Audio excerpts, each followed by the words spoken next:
नाजरीन, प्रोग्राम तस्लीस या तौहीद के इस नई एपिसोड में हम आपको वेलकम करते हैं। आज के इस एपिसोड का मौजू है यस्सु खालिक या मखलूक, और एक बार फिर हमारे साथ मौजूद हैं भाई सुलेमान जॉन।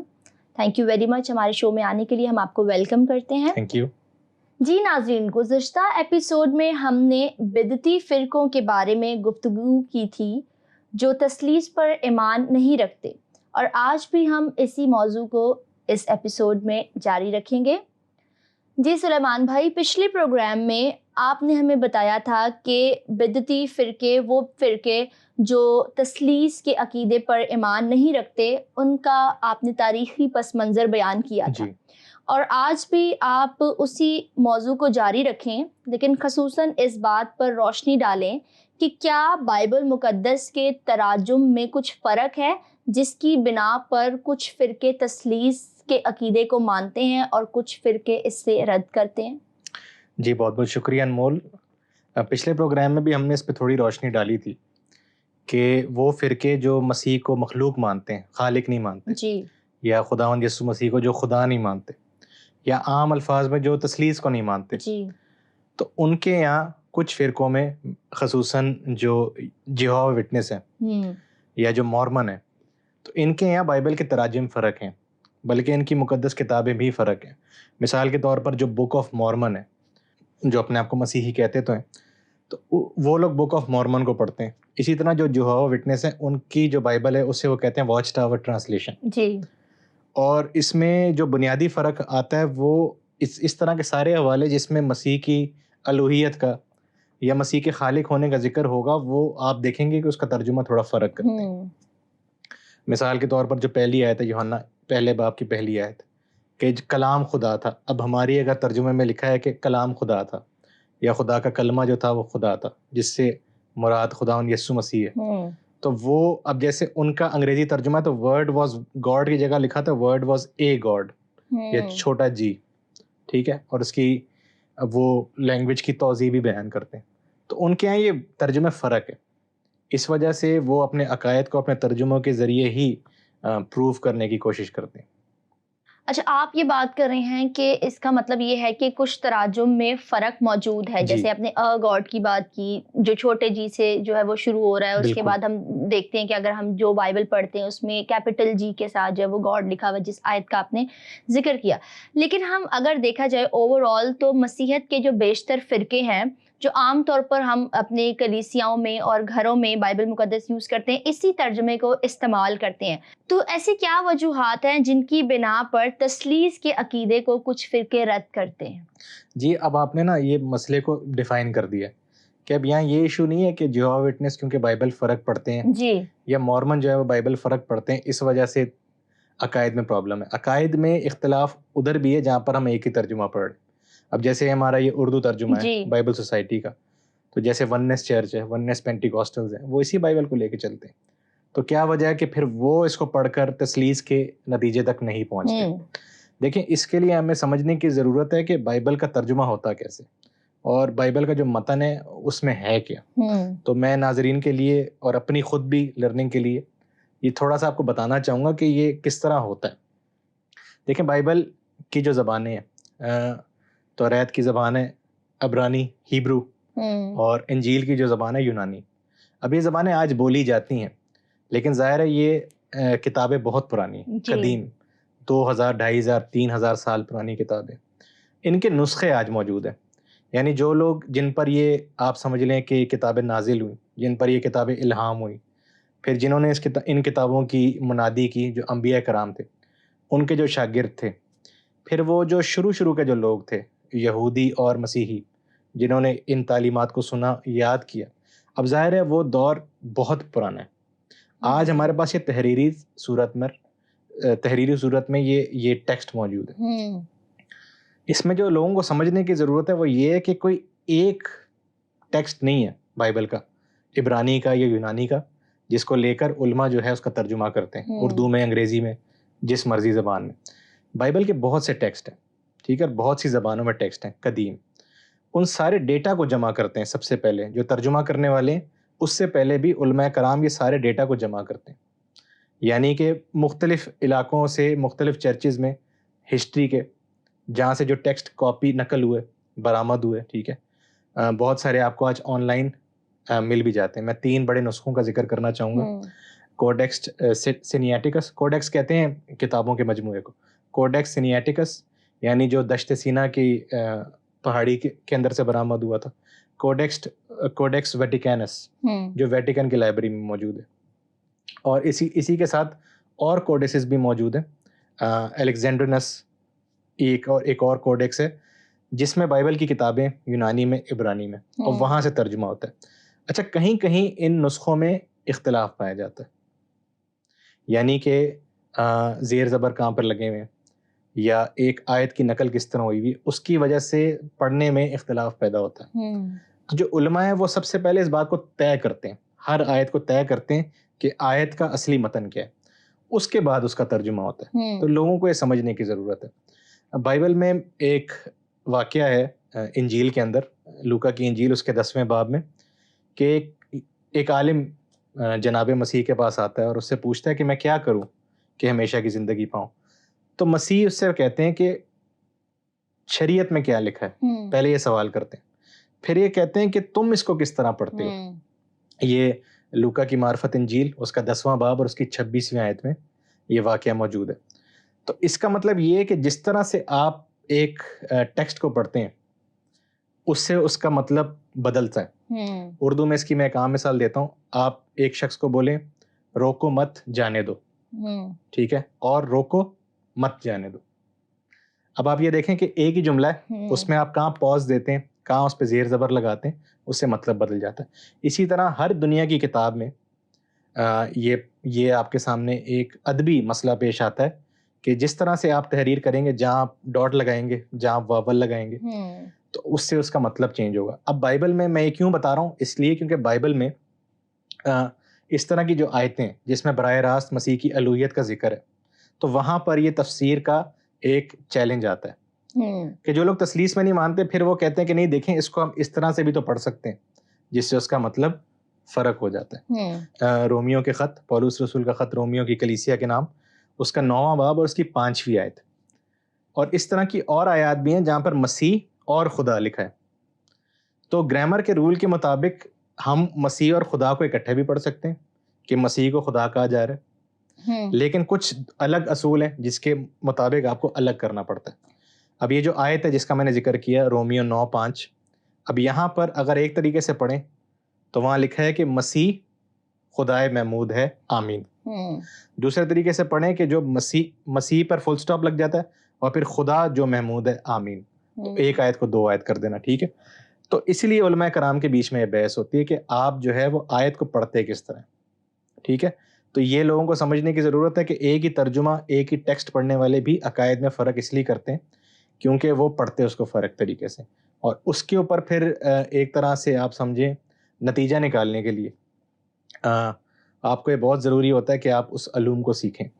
अब ये बहुत सारे आजकल तर्जुमे छपते हैं, जिस तरह ये है इंग्लिश स्टैंडर्ड वर्जन, इसी तरह NIV बाइबल है अंग्रेज़ी में, उर्दू में भी इस तरह के तर्जुमे मौजूद हैं जिसमें हाशिए लगे हैं।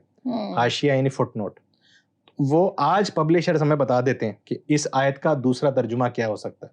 अब ये वाली अगर आप बाइबल पढ़ें और अगर हमारे पास टाइम बचेगा तो इसमें से हम मिसालें देखेंगे, तो वो बता देते हैं कि इस आयत को इस तरह भी पढ़ा जा सकता है। तो इसलिए भी अनमोल इख्तिलाफ पैदा होता है क्योंकि एक ही बाइबल है लेकिन उसको पढ़ने का तरीका फ़र्क है। और कभी कभी ग्रामर आपको इजाज़त देता है, अदब के असूल आपको इजाज़त देते हैं कि आप दोनों तरीके से उसको पढ़ सकें। या फिर ईमान का फ़र्क आ जाता है कि जो लोग तसलीसी हैं, जो मसीह को खालिक मानते हैं, वो पहले से मानते हैं तो फिर वो उसका तर्जुमा ऐसे करते हैं, और जो लोग पहले से नहीं मानते तो फिर उसको वो आप जितना मर्जी उनको आप कन्विंस करने की कोशिश करें, वो उस पर कन्विंस नहीं होंगे। तो मुझे लगता है आपने बहुत कोई एक्सीलेंट एग्जांपल दी, जैसे आपने बोला रोको मत जाने दो। जी जी। मुझे भी अपने कॉलेज का टाइम याद आता है कि एक दफ़ा हमारे टीचर ने ब्लैक बोर्ड पे लिखा कि NOWHERE, कुछ ने उसे नाउ हेयर पढ़ा, कुछ ने उसे नोवेयर पढ़ा। मतलब एक ही वो अल्फ़ाबेट्स लिखे हुए थे बोर्ड पर, लेकिन मुख्तलिफ लोगों का पढ़ने का अंदाज मुख्तलिफ था। आपने जब बात की है कि जो लैंग्वेजेस जिनमें बाइबल लिखी गई है, इब्रानी, यूनानी जी, हम देखते हैं कि जो बाइबल जिस टाइम पर लिखी गई है वो एंशंट टाइम था, ठीक है, और उस टाइम एंशंट लैंग्वेजेस में जो है वो बाइबल लिखी गई। आपने बात की है कि आज भी वो लैंग्वेजेस जो है वो इब्रानी यूनानी बोली जाती हैं, लेकिन हम इस बात को जो है वो रद्द नहीं कर सकते। With the passage of time जो है वो लैंग्वेजेस चेंज होती है। हम सिंपल लैंग्वेज की बात करें, हम इब्रानी यूनानी को भूल जाएं, अगर हम इंग्लिश की ही बात करें तो जो किंग जेम्स वर्जन है उसके अंदर जो इंग्लिश का तर्जुमा है वो आज हम पढ़ते हैं तो बहुत सारे वर्ड्स हमारे लिए न्यू होते हैं क्योंकि आज वो यूज में नहीं है। तो मेरे ख्याल से आप जो बात कह रहे हैं वो हमारे लिए बहुत आसानी पैदा करती है इस बात को समझने के लिए कि आज शायद इख्तिलाफात इसलिए भी पैदा हो चुके हैं क्योंकि उस दौर में एंशंट लैंग्वेज में वो बातें लिखी गई थी, और आज क्योंकि हमें एंशंट लैंग्वेज उस तरीके से आती नहीं, हम पढ़ते तो हैं सीखते तो हैं, लेकिन जो बोली जा रही है यूनानी और इब्रानी वो एक न्यू जो है वो उसका वर्जन है। लेकिन अब देखें कोई ना कोई हल तो निकालना है। अब आपने बात की इख्तिलाफात तो हैं, तो फिर क्या ऐसी सूरत है जिनकी बिना पर इन जो फिरकों में इत्तेहाद पैदा किया जा सकता है? हाँ जी, अब ये एक बहुत अच्छा सवाल है, लेकिन इससे पहले मैं पिछले सवाल की वजाहत करूं। देखें, ये आपने बड़ा अच्छा किया कि आपने ज़बानों की इर्तिका का जिक्र किया, लेकिन ये देखें ये जो मसला है ना मुख्तलिफ किरात का, ये जो अंग्रेजी का हम लफ्ज़ कहते हैं डिफरेंट रीडिंग्स, हम कहते हैं वेरिएंट रीडिंग। अब ये उलमा एक लफ्ज़ इस्तेमाल करते हैं वेरिएंट रीडिंग। इसका मतलब ये है कि एक ही आयत है लेकिन मुख्तलिफ नुस्खों में उसको मुख्तलिफ तरीके से लिखा गया जी। जिसका मतलब ये है कि मुख्तलिफ चर्चेज में इसको मुख्तलिफ तरीके से पढ़े जा रहा था। उर्दू में इसको हम कहते हैं कि किरत का इख्तिलाफ, यानी जिस तरह आप पढ़ते हैं उसका इख्तिलाफ। अब ये सिर्फ बाइबल का इशू नहीं है, ये हर किताब का इशू है। और देखें, ये तो अब लैंग्वेज जो बाइबल की यूनानी है या जो बाइबल की इब्रानी है अब वो नहीं बोली जा रही, लेकिन कुछ ज़बानें ऐसी हैं जो अभी बोली भी जाती हैं, ठीक है, लेकिन उनमें भी एक इख्तिलाफ पाया जाता है। मैं आपको दो बड़ी मिसालें देता हूँ, अंग्रेज़ी की और उर्दू की। अंग्रेज़ी का सबसे बड़ा राइटर है विलियम शेक्सपियर। अगर उसका देखें, जो वो अंग्रेज़ी बोलता था, चलें वो तो आज नहीं बोली जा रही, लेकिन कभी ऐसा वक्त नहीं आया कि उसके काम या जो उसके लिखे हुए जो अदबी आप समझे जो नज़में हैं या जो उसके तहरीरें हैं, जो उसके प्लेज हैं, वो परफॉर्म होते रहे, स्कूलों में भी पढ़ाए जाते रहे, यूनिवर्सिटी लेवल तक पढ़ाए जाते, लेकिन उनकी स्क्रिप्ट्स में इतने इख्तिलाफ हैं आप उसका हिसाब नहीं लगा सकते। जॉश मैकडॉवल की जो किताब है evidence that demands a verdict, उसमें इसका जिक्र है। इसके अलावा गूगल पे भी आप सर्च करें कि डिफरेंसेस इन शेक्सपियर्स प्लेज, उनके जो स्क्रिप्ट्स हैं, तो उसमें इख्तिलाफ आपको मिलता है। इसी तरह उर्दू में दीवाने गालिब आप ले लें आज, अब गालिब कोई इतना पुराना शायर नहीं है, और जो उर्दू उस ज़माने में बोली जाती थी, ठीक है थोड़ी बहुत चेंज हुई होगी, लेकिन उर्दू आज भी बोली जाती है। और उनके दौर से लेकर आज तक कोई ऐसा दौर नहीं गया जब गालिब की शायरी पढ़ी ना जाती हो, गाई ना जाती हो या स्कूलों में सिखाई ना जाती हो। आप आज मार्केट से खरीदें दीवाने गालिब, आप देखेंगे हर पेज के ऊपर हाशिया लगा हुआ है कि इसको गलत पढ़ा जाता है, इसको मुख्तलिफ तराजिम नहीं, जो मुख्तलिफ इसके छपे हुए दीवान है उसमें फ़र्क किया जाता है। तो अगर हमारे पास टाइम होगा तो हम उसको भी देखेंगे। तो ये आप देखें आजकल की मिसालें, ये प्रॉब्लम आ जाती है, ठीक है। तो फिर इसमें हमें कोशिश करनी होती है कि हम रूट तक जाएं कि असली चीज़ क्या होगी।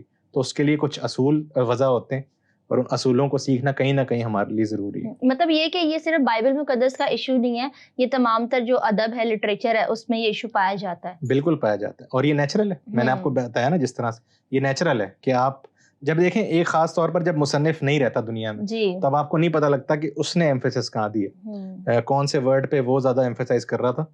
ये अब हम कोशिश करते हैं जानने की, कयास आराई कर सकते हैं, असल इंटेंशन हमें पता नहीं चलता। बिल्कुल, और ये हर किताब में ऐसा मैं कह रहा हूँ, मजहबी किताबों में भी और आम अदबी किताबों के अंदर ये प्रॉब्लम आती है। जी, मैंने आपसे सवाल ये किया था कि क्या ऐसी सूरत है जिसमें इन फिरकों में जो है इत्तेहाद पैदा किया जा सकता है?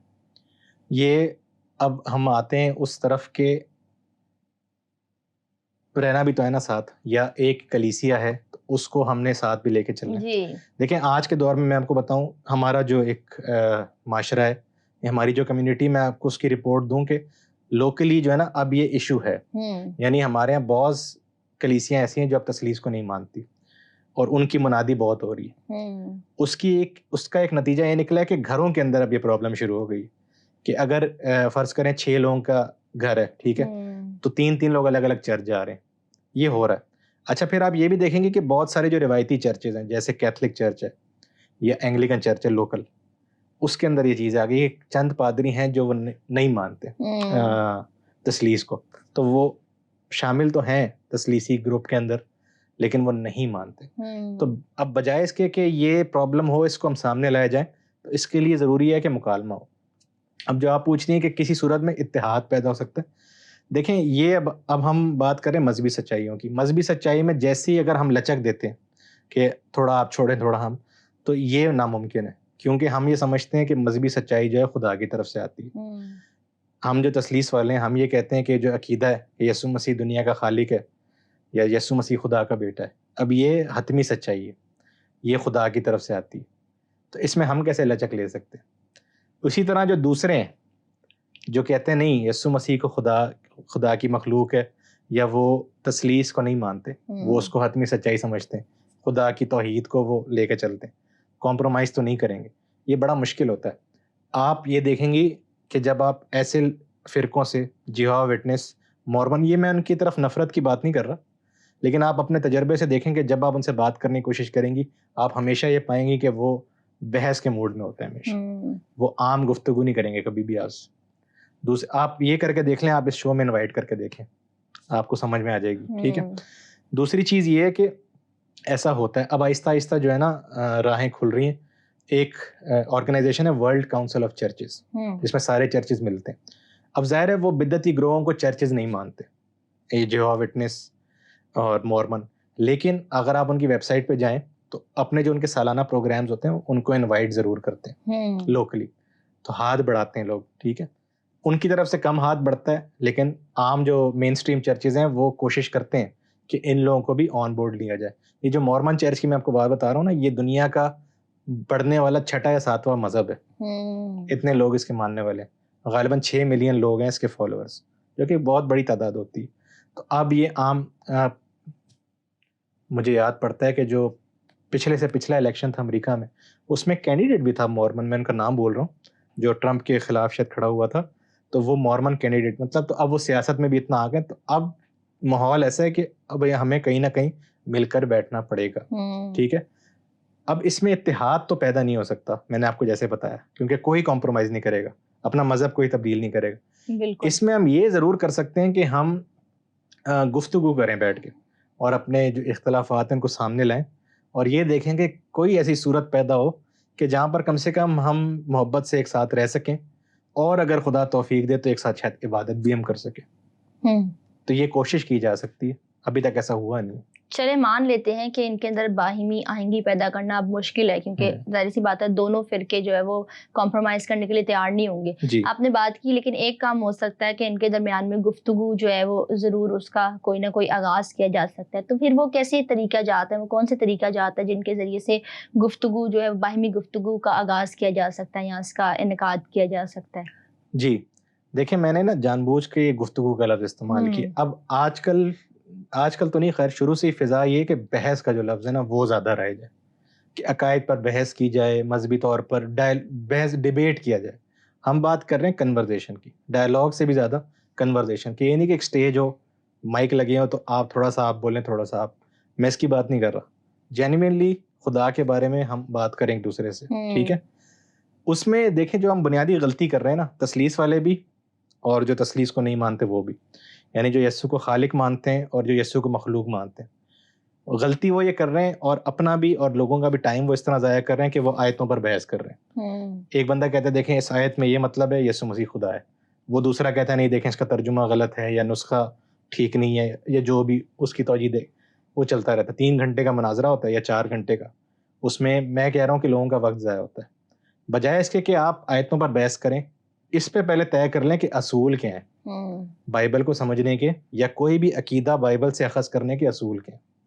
जब आपको वो असूल समझ में आ जाएंगे और अगर असूल तय हो जाए, तो फिर कहीं ना कहीं इख्तलाफ कम हो सकते हैं और हम कहीं ना कहीं इत्तेहाद की तरफ जा सकते हैं।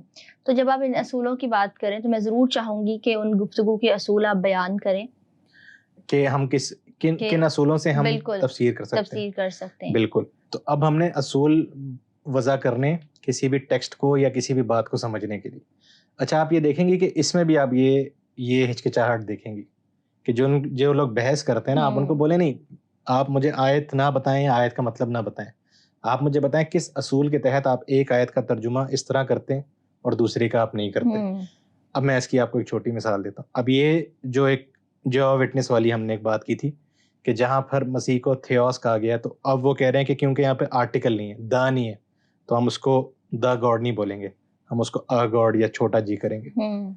अब उनसे पूछें कि जो जितने भी प्रॉपर नाउन है, यानी जीसस, जॉन, पीटर, अब इनके सामने क्या वो लगा हुआ है आर्टिकल? नहीं, तो क्या आप इसको छोटा पीटर करेंगे? या ये देख लें, अब एक झोल आ गया। सिर्फ अपनी बात को साबित करने के लिए आप खुद रूल वज़ा नहीं कर सकते। इसी तरह जो तसलीस को मानते, अब उन्होंने एक रूल बनाया है, ग्रैनविल शार्प रूल कहते हैं। दो स्कॉलर्स हैं, ग्रैनविल और शार्प।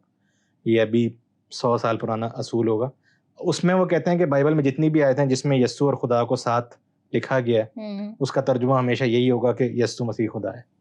लेकिन ये क्योंकि वो तसलीस को पहले से मानते हैं, तो उन्होंने एक असूल वज़ा की है, ठीक है। और हमारे जो इदारे हैं जहाँ पर ये ज़बानें सिखाई जाती हैं, वो भी इसी तरह से इसको सिखाते हैं। लेकिन कोई इस बात पर नहीं आता कि देखें ये तो हम अपने असूल खुद ही बना रहे हैं। इसमें मैं दोबारा आपको लेके जाना चाहूँगा टेक्स्ट की तरफ। अब मैं देखें कि आपको एक और प्रॉब्लम बताता हूँ। जितने भी फ़िरके हैं, यहोवा विटनेस हो, वननेस हो, जितने भी हैं, वो सारे कहते हैं कि देखें हम बाइबल बिलीविंग क्रिश्चियंस हैं। बाइबल बिलीविंग क्रिश्चियंस हैं, हम बाइबल से ही बात करते हैं और वो बाइबल से ही तसलीस को गलत साबित करने की कोशिश करते हैं। अब आप उनसे पूछें बाइबल है क्या, वो बोलेंगे खुदा का कलाम है। वो हम ठीक है, वो खुदा का कलाम है, लेकिन उसमें जो किताबें हैं वो कितनी होनी चाहिए? वो बोलेंगे 66। तो हम जब ये पूछते हैं कि ये किसने तय किया कि बाइबल में 66 किताबें होनी चाहिए, तो हमें पता है नकाया के काउंसिल में ये तय हुआ था 325 ईस्वी में। ये वही नकाया का काउंसिल है जिसमें तसलीस का अकीदा भी तय हुआ था कि यीशु मसीह मखलूक नहीं है, वो खालिक है। इसी में क्रिश्चियन कैलेंडर भी तय हुआ था कि ईस्टर कब होगा, क्रिसमस कब होगा। अब ये देखें कि अकल खिलाफ अकल बात है कि उस काउंसिल में से जो बाइबल निकली है वो आप लेकर बाकी चीज़ों का आप रद्द करते हैं, स्पेशली तसलीस।